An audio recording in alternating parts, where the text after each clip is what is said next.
Olá, sejam todos bem-vindos à nossa aula de microbiologia. Iremos dar sequência às nossas aulas. Sou o professor Fabiano Vale e hoje o tema é fungos. Bom, solicito a todos então que peguem caneta e caderno, façam suas anotações porque a aula já vai começar. Vamos começar a falar sobre a definição de fungos. Bem, os fungos são organismos microscópicos do grupo eucariontes, ou seja, que possuem núcleo celular fechado por uma membrana. Esses seres vivos possuem, na sua definição taxonômica da biologia, um grupo próprio, o reino Fungi. Ou seja, eles não pertencem aos reinos de animais, bactérias ou plantas. Há muito tempo atrás, eles foram retirados do grupo Plantae.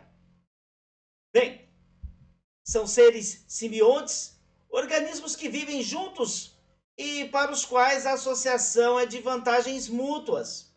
Comensais, organismos que vivem em uma íntima relação na qual um se beneficia da relação e o outro não obtém benefícios nem é prejudicado. Parasitas, organismos que vivem sobre ou no interior de um hospedeiro, do qual eles obtêm benefícios sem oferecer qualquer contribuição em retorno. No caso de patógenos, a relação causa dano ao hospedeiro. Bem, quando nós citamos o termo patógeno ou agente etiológico, pode ser empregado para referir se todo parasita com a sua capacidade de provocar doenças. Só para a gente poder aí definir e dar continuidade. As características gerais são seres eucariontes, como nós já citamos, são seres imóveis, absortivos, não possuem tecido verdadeiro, as hifas, e possuem parede celular, quitina. Os fungos representam um grupo ubíquo, significa que são diversificados e estão em todos os lugares, cujo propósito principal é degradar matéria orgânica. Todos os fungos levam uma existência heterotrófica, como saprófitas, organismos que vivem sobre material morto ou em decomposição. Podem ser pluricelulares, um exemplo são os bolores, unicelulares, exemplo as leveduras. Os pluricelulares têm como corpo conhecido como micélio, que são constituídos por filamentos chamados hifas.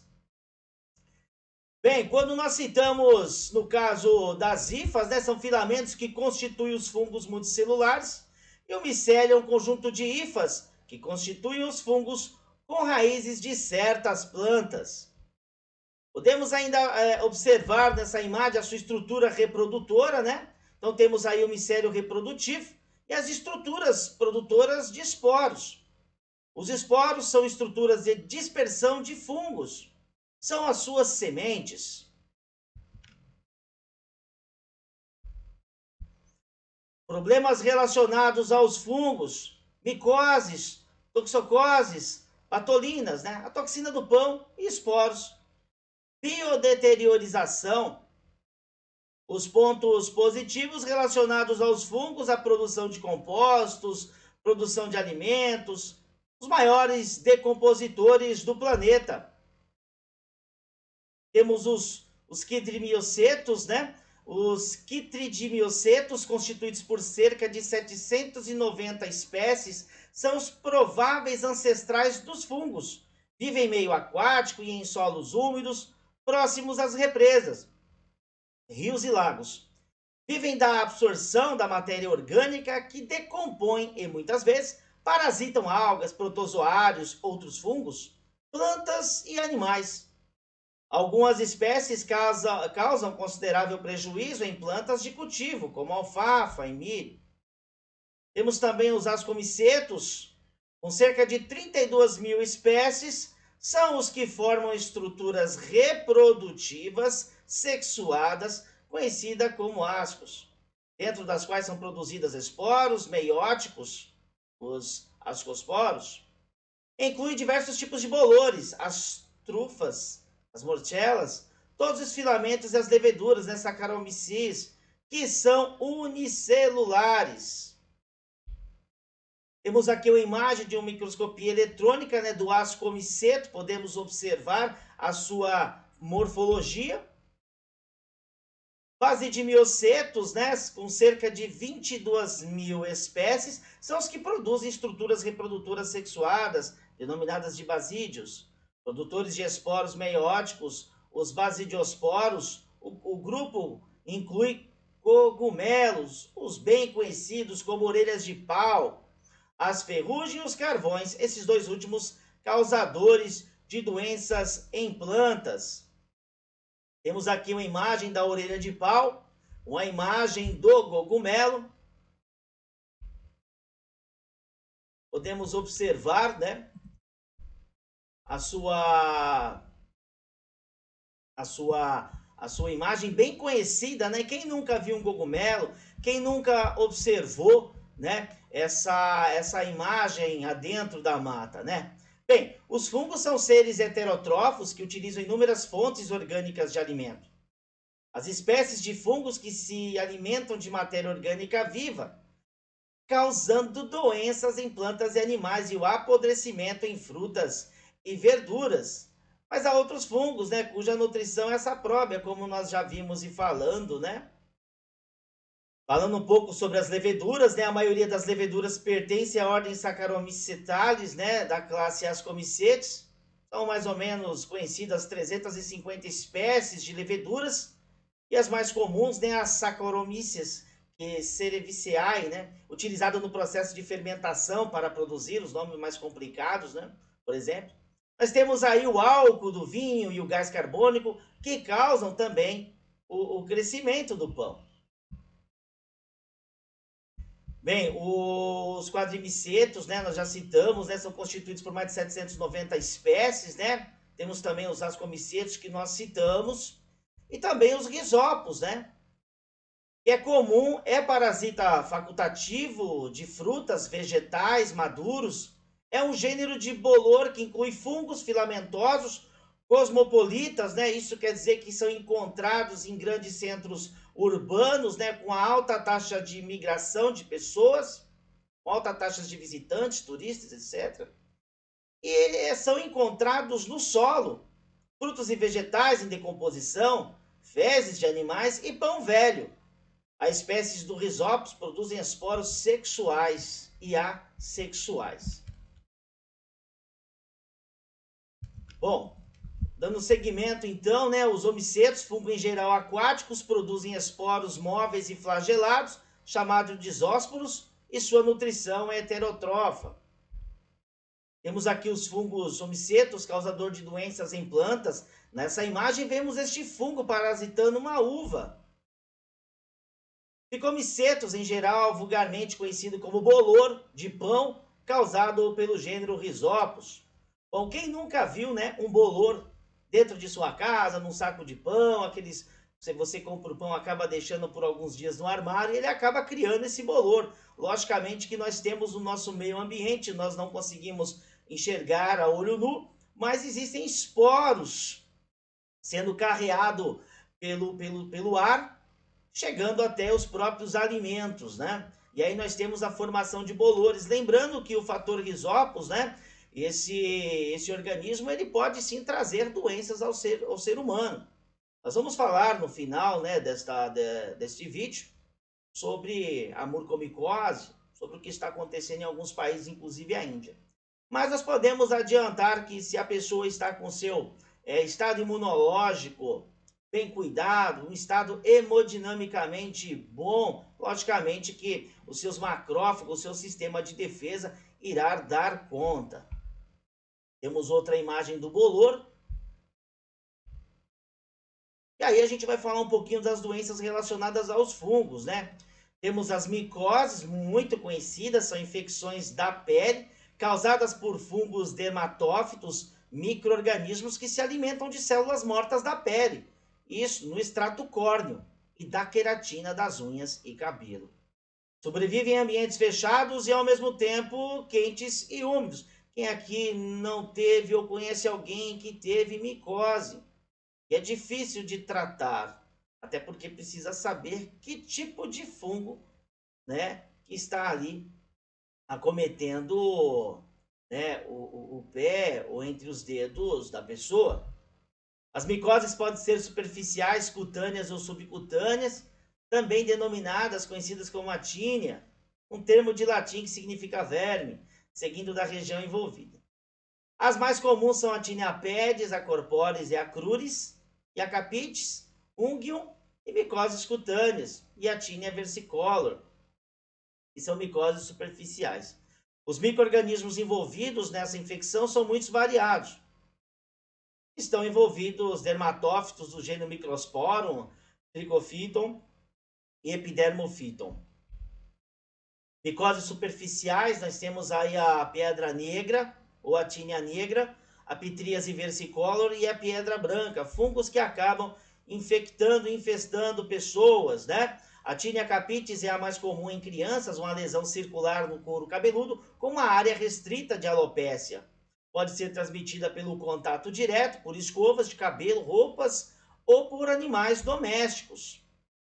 As piedras é um termo espanhol, designa infecção da haste do pelo, caracterizada pela presença de incrustações nodulares da cor preta ou branco acinzentado, no caso, a pedra branca, causadas respectivamente pelo ascomiceto, Pedrae hortai, e pela levedura Trichosporum bengueri. A disseminação da micose faz-se através da liberação de astroconídeos que resultam na reprodução assexuada. O diagnóstico trata-se de uma infecção assintomática que se manifesta apenas pelos seus sinais, aparecimento de formações nodulares de um tom branco, acinzentado na haste do cabelo. Já vamos ver uma imagem. Pelo púbico da região axilar, das regiões perianal, da barba, bigode, os nódulos são facilmente destacáveis do pelo. Confirma-se que se trata dessa infecção se numa visualização microscópica se verificar a sua morfologia. O tratamento passa primeiro pelo corte dos cabelos ou pelo da região infectada, deve-se fazer uma higienização, a lavagem, né, com biocloreto de mercúrio ou com outras medicações logicamente prescritas por um profissional médico. Temos aqui então uma imagem, né, da pedra branca acinzentada, né, acometendo o couro cabeludo, né, e também causando alopécia e acometendo aí os pelos. Temos aqui a imagem, ó. Essa infecção é causada pelo fungo na pedra negra, Piedrae hortai, ataca somente os cabelos, apresentando nódulos visíveis ou não ao olho nu. A infecção inicia-se pela implantação do fungo sob a cutícula da haste dos cabelos. Com o crescimento, o fungo rompe a bainha do cabelo, desenvolvendo-se ao seu redor, formando um nódulo. Temos aqui a imagem, né, a haste do cabelo e a formação desse nódulo recobrindo essa cutícula. A tinea versicolor, pitríase versicolor, é causada pelo fungo Malassezia furfur. A pitríase micose superficial, caracterizada por alterações na pigmentação cutânea, conhecida comercialmente como impinge, varia do branco alaranjado ao marrom, justificando o atributo versicolor. O tratamento deve ser feito o quanto antes.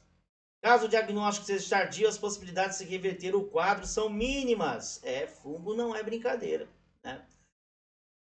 Tinea versicolor, pano branco, micose de praia, impingem de praia, são vários nomes, né, que são citados. A Malassezia furfura é uma levedura lipofílica, isto é, depende de lipídios para o seu metabolismo, ainda não isolado no meio ambiente, que vive saproficamente na pele humana como comensal. Temos uma imagem, né?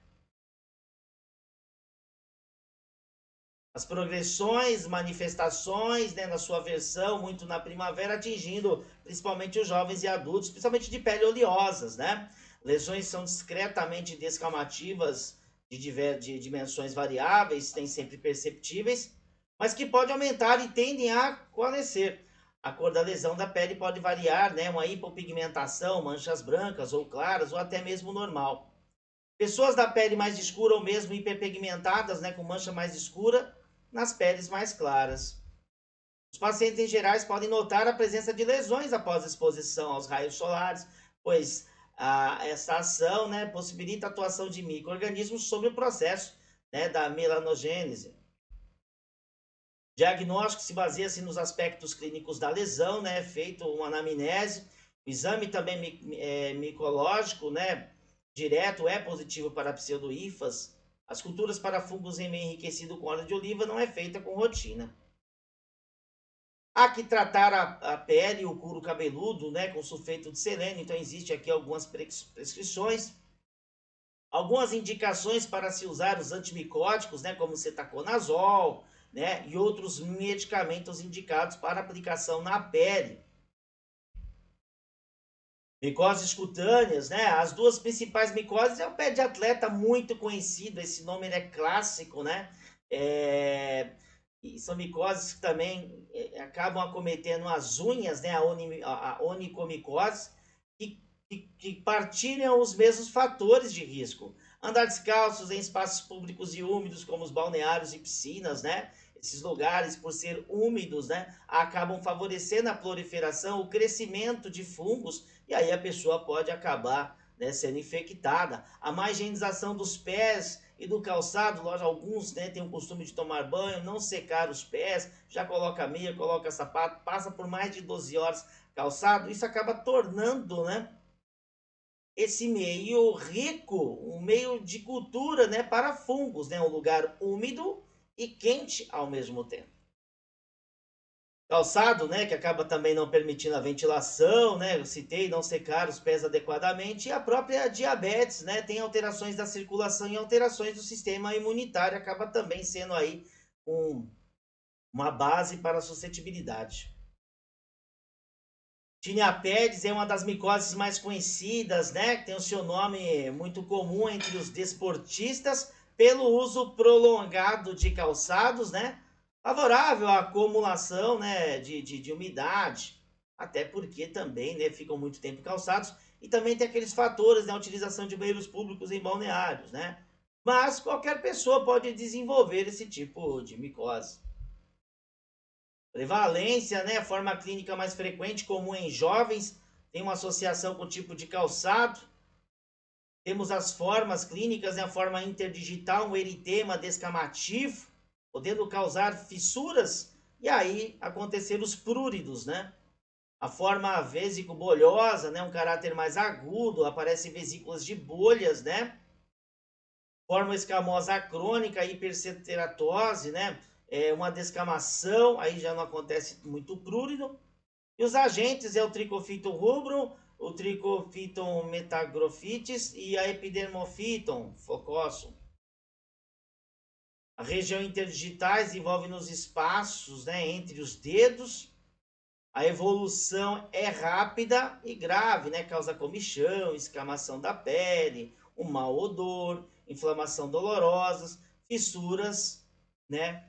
E pele espessa e morta. Temos aqui uma imagem, né, do espaço interdigital já com a presença do fungo.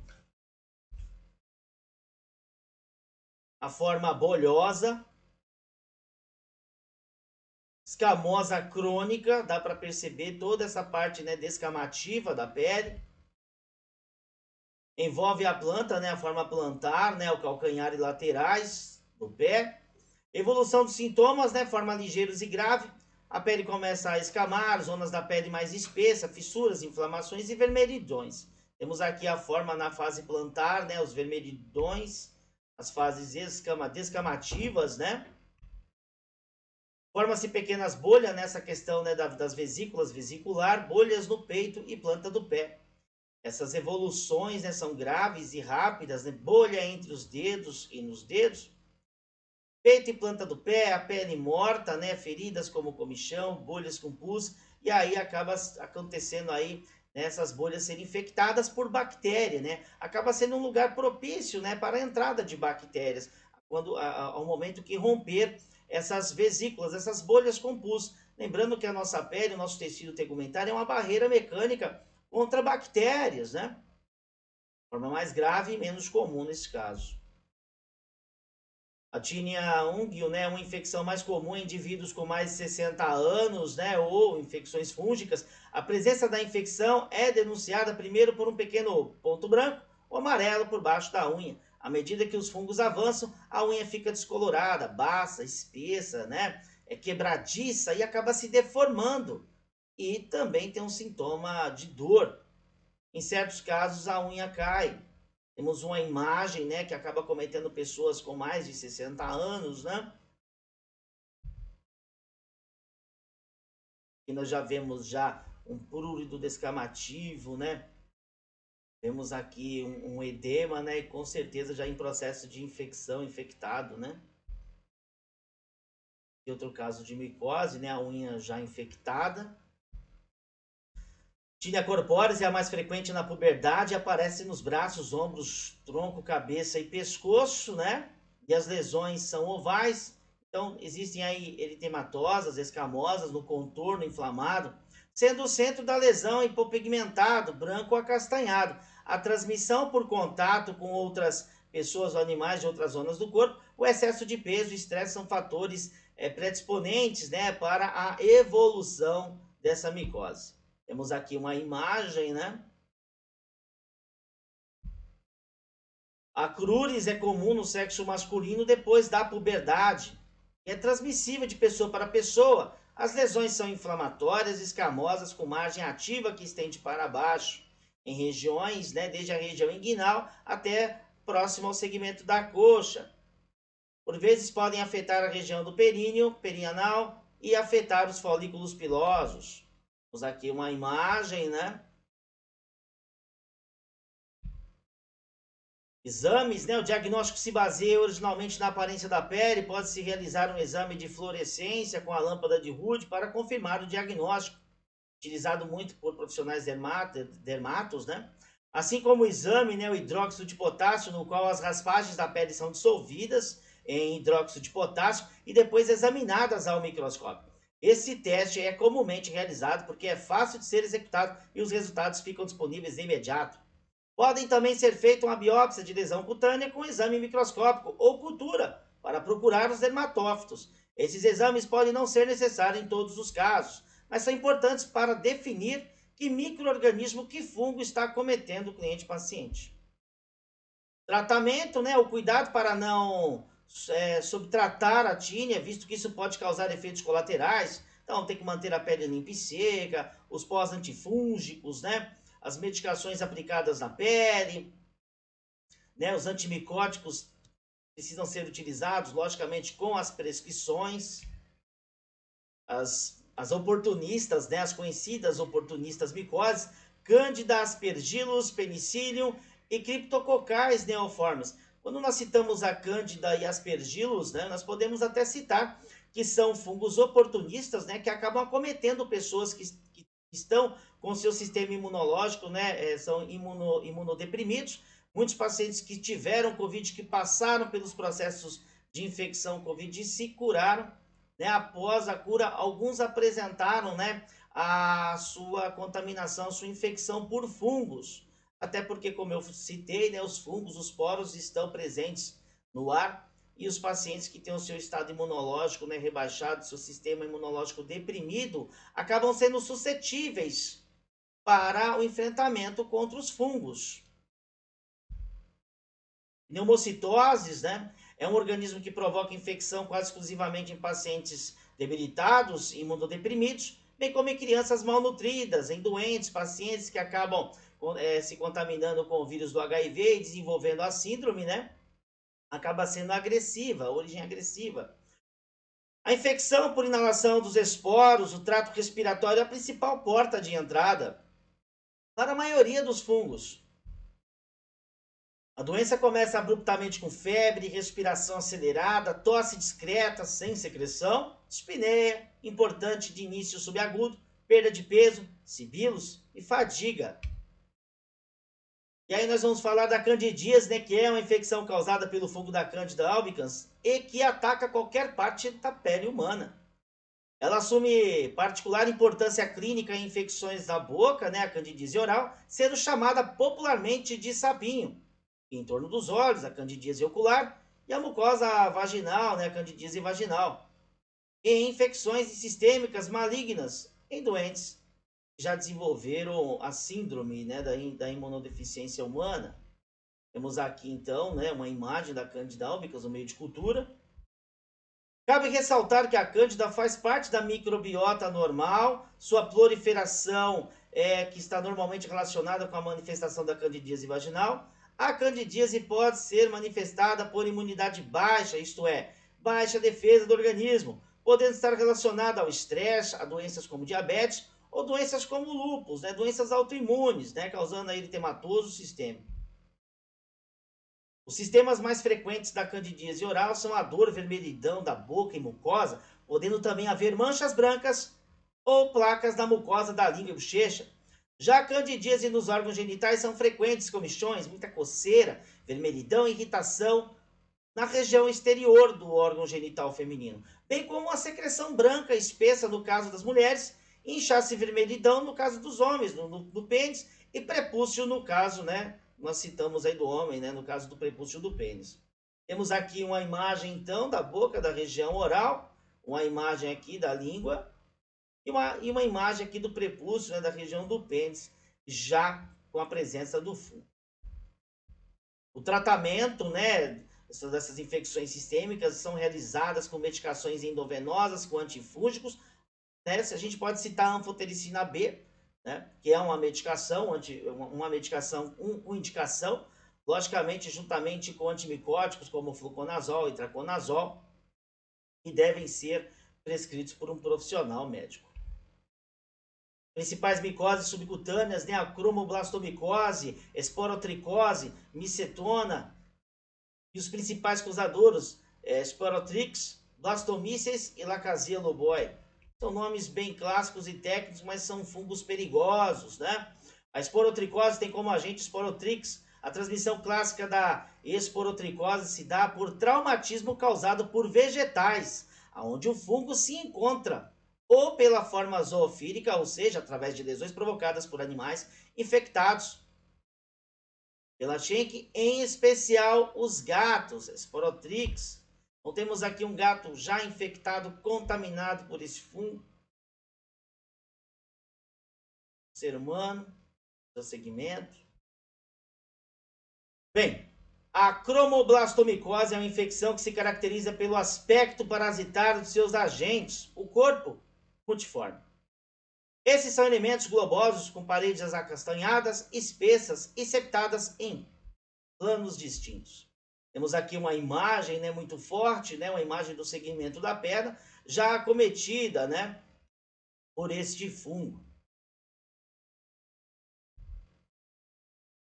Micetona, agente etiológico, Acremonium fusarium, Madurella. A síndrome clínica da evolução crônica podendo levar o indivíduo à invalidez parcial ou total, ou até mesmo a óbito. Conhecida popularmente como pé madura, em referência à região madura na Índia, por ter sido onde a doença foi identificada pela primeira vez. As principais espécies que podem causar cromoblastomicose no ser humano são Fonsecae petrossoi, compacta, a Cladofialófora e a Carrione, Fialófora verrucosa, Rhinocladiella e Ascoafércia. No Brasil, normalmente, os casos dessas micoses causadas pela Pedrossoi, né, pela Fonsecae, após traumatismo com matéria orgânica vegetal. Então, há casos. Mais uma imagem. A prevenção de futuras infecções, né, a gente pode citar, né, o fato da necessidade de perder peso para reduzir as zonas interdiginosas no caso de infecções do corpo, manter a pele limpa e seca, tendo um cuidado especial em secar as zonas interdiginosas e interdigitais depois do banho. Usar toalhas diferentes para secar a zona afetada e o resto do corpo. Evitar o contato com outras pessoas ou animais até a cura. Preferir roupas e calçados que permita manter a pele seca sem transpirar, o calçado, né? Essa ventilação é muito importante, né? Nos sapatos, né? Para os nossos pés. Não partilhar roupa nem sapatos, usar antitranspirantes no pé e usar chinelos em locais públicos. Quer dizer que não andar descalços. Em balneários, podemos citar, dar um exemplo. O tratamento, né, a zona deve ser tratada, né, com higienização diariamente da área infectada, secar sem friccionar, usar toalhas diferentes para limpar as zonas do corpo, cortar os cabelos e pelos e unhas envolvidos e trocar diariamente as meias. Logicamente, né, que esse é o tratamento não farmacológico, mas é necessário o uso de antimicóticos associados a possíveis antibióticos caso a área já esteja infectada com bactéria. Bem, nós vamos entrar aqui num assunto muito importante, que é um assunto do momento, a Índia e o flagelo da mucormicose. O termo mucormicose é utilizado para descrever infecções pelos fungos da ordem Mucorales, né? Esse termo é mais usado atualmente com a nova classificação taxonômica dos fungos, que retirou a classe zigomicetos, tornando o termo zigomicose inapropriado. A mucormicose representa infecções graves e frequentemente fatais, sobretudo em pacientes imunodeprimidos. O primeiro relato bem documentado de um provável caso de mucormicose em humanos ocorreu em 1885 com uma infecção disseminada em um paciente com envolvimento rinocerebral causado por hifas angioinvasivas. O número de espécies que causam mucormicose humana aumentou consideravelmente nas últimas 2 décadas, com a melhora na identificação morfológica baseada em cultura e aplicação de tecnologia. Entre os fungos mais frequentes identificados, podem ser citados o Rhizopus, o Mucor, o Ninghamela e a Bartholletia. Alguns fatores de risco são classicamente associados à ocorrência da mucormicose, incluindo neoplasias hematológicas, transplantes de medula óssea, diabetes mellitus, o mau controle e o uso das medicações intravenosas e acidêmicas crônicas. A etiologia, né, os agentes da mucormicose são fungos encontrados na maioria dos ambientes, sendo comumente encontrados em substratos orgânicos em decomposição, incluindo pão, frutas, matéria vegetal, solo e material excretor de diferentes animais. São fungos saprófitas de crescimento rápido, angioinvasivos, podendo causar isquemia e necrose dos tecidos envolvidos. Então nós temos aí uma população, né, imunodeprimidos, nós vamos citar a Índia como exemplo, né? Mais ou menos em torno de maio, junho, tivemos praticamente aí uma epidemia entre os pacientes, né, que estavam terminando o seu tratamento da Covid, já tendo alta, mas muitos estavam sendo acometidos por esse fungo, devido ao seu estado imunodeprimido, devido também a muitas das pessoas da população dessa região, eles apresentam, por exemplo, diabetes, e logicamente que aí isso acaba sendo um fator, né, predominante para a extensão, né, da infecção da mucormicose. Bem, normalmente as pessoas apresentam resposta imune adequada à mucormicose. Como nós citamos, né, o Rhizopus está presente também no solo, no nosso dia a dia, nos bolores dos pães e frutas, etc. Né? Mas as pessoas apresentam uma resposta imune adequada à mucormicose. E para estabelecer a infecção, os esporos devem superar a imunidade dos macrófagos, o nosso sistema de defesa. Né? E podem causar uma forma grave quando passam, né, pela nossa linha de defesa, que são os macrófagos. Os fatores de virulência responsáveis pelo crescimento da mucorales, no caso da Índia, não são ainda bem compreendidos, estão sendo estudados. Mas o que se pode afirmar, né, é que existe no Rhizopus, ele pode se ligar a uma superfície das células endoteliais, né, por uma proteína regulada por glicose, cuja expressão é aumentada durante estados hiperglicêmicos, facilitando assim a invasão de vasos e danos pelas hifas. Então, há uma suscetibilidade, uma ligação de uma proteína, né, para as células endoteliais, causando aí uma facilidade, né, do fungo a entrada, né, dentro do sistema tegumentar do paciente. Ele acaba tendo aí uma suscetibilidade maior, os pacientes que são hiperglicêmicos, né, devido ao aumento de uma proteína. Bom, a principal meio de aquisição da mucormicose é a inalação de esporos, são fontes ambientais, aquisição através de vias cutâneas, percutâneas, até rupturas traumáticas, né, queimaduras, medicações intravenosas, quando não é realizado corretamente o protocolo de higienização das mãos, então também pode acometer, né, essa infecção no ambiente hospitalar, passando para um paciente a outro, né? Também tem os casos de mucormicose gastrointestinal, já é citado, né? Mas aí entra fatores, né, como desnutrição grave, imunodeprimidos e também substâncias nutricionais. E nós também podemos citar os glicocorticoides, né? Podem prejudicar a migração, a ingestão e a fusão, né? Então acaba os pacientes que acabam, né, fazendo o tratamento de Covid, eles ficam mais suscetíveis, né, aos fungos, né, aos danos da mucormicose, devido à alta taxa, né, de corticoides utilizados. A mucormicose cada vez mais relatada como infecção tardia. E os diabetes mellitus e a desnutrição crônica são fatores aliados que trazem um grande risco, né? Uma grande suscetibilidade ao aparecimento na sua forma patógena, né? Não surpreendentemente, o prognóstico da mucormicose é ruim nesses pacientes, né? Então isso realmente é comum, né? Não é surpreendente que esses casos, né, sejam sérios, né? Aliás, né, sejam graves, até porque as pessoas acabam tendo essas doenças de base, sendo suscetíveis, né, a desenvolver a doença por fungo, pela mucormicose. Também temos casos da inalação dos poros, como nós já citamos, né?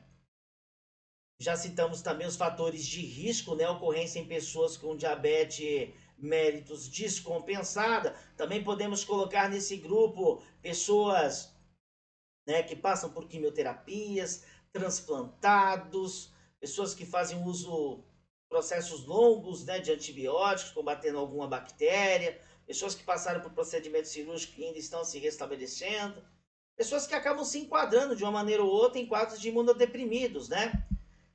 Bem, sobre quando nós falamos da falta de diabetes, a questão, né, da diabetes mellitus, né, a falta de insulina é uma condição que favorece o desenvolvimento do fungo, não apenas em indivíduos imunodeprimidos, mas também entre os indivíduos saudáveis. Por essa razão, a diabetes mellitus é o principal fator de risco para adoecimento da mucormicose.